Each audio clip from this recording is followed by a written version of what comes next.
Hey guys, Michael Gass, PDS Equipment. So today we're going to talk about loading media, wavy media, head strikes. We're going to address all of that. So what we've got with a UCJV is we do not have heat. And as my old friend Mr. Monk used to say, it's a blessing and a curse. So the problem with not having heat, or the situation with not having heat, is lots of good things. Don't have to set heat, don't have to worry about it, don't have to dry our media out, don't have to worry about too hot, too low, don't have to let it out gas. It's just a lot of advantages. The only disadvantage to not having heat is on certain media the heat does make it lay down better. Probably banner material, the one that mainly doesn't have heat. But once we know we don't have heat and we have to do things a little bit differently, if we address that in the way we set up the machine, it's going to feed just fine for you. So the first thing we're going to talk about is make sure the machine is set up correctly. So we're going to zoom in right here.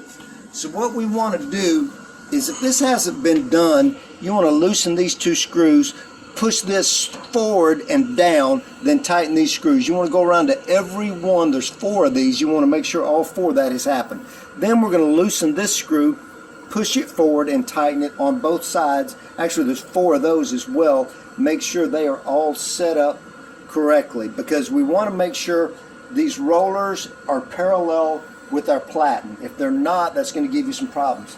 The next thing we're going to do is we want to be up on our chucks. I see a lot of people that don't push their rolls tightly up on the chucks. And if they're loose on the chucks, you are never going to feed correctly. The next thing we're going to do is make sure our roll is straight. We're going to grab this roll and straighten it out. If it's telescoped one way or another, we're going to grab it and straighten it out. You may even set it on the floor and push down, but you want that edge to be good and straight. Once we do that, we're going to take our media. I'm just going to unroll it real quick here.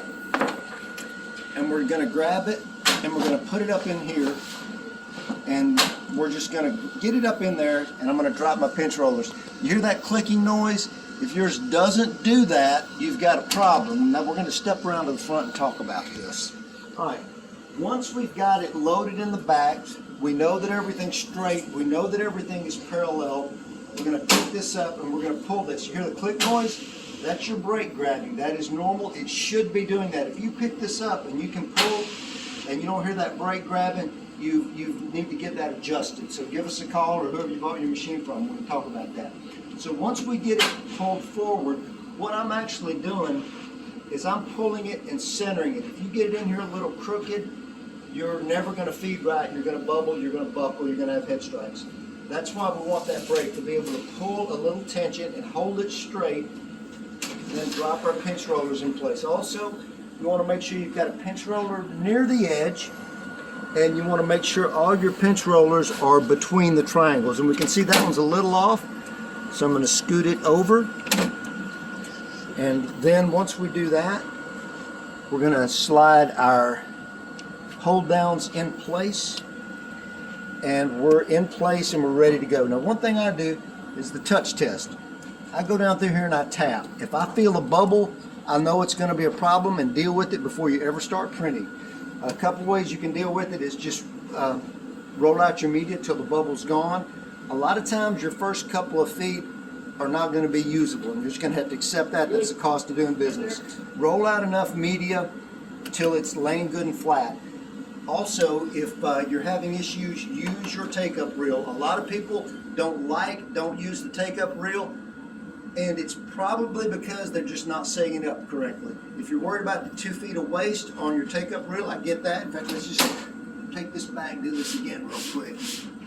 So I'm going to roll this back. I'm going to pull to my brake, make sure I'm good and square and straight, drop it down.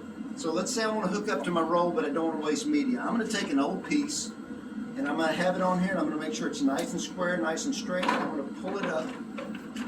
I'm going to lay it here, and I'm going to tape it down. Now, if you don't get this straight and you don't get it taped down correctly, you are giving yourself a headache. It is very important that your media comes through and tracks and stays straight. So I'm going to take this, I'm going to drop that on the floor while I get my tape, but that's all right. Pull me a little piece of tape. Put this on here, and again, I'm going to take the same philosophy here. I'm going to pull this up and straight. I don't want it to be one side or the other. I want it to be up and straight and good and true. Then I'm going to put a piece of tape.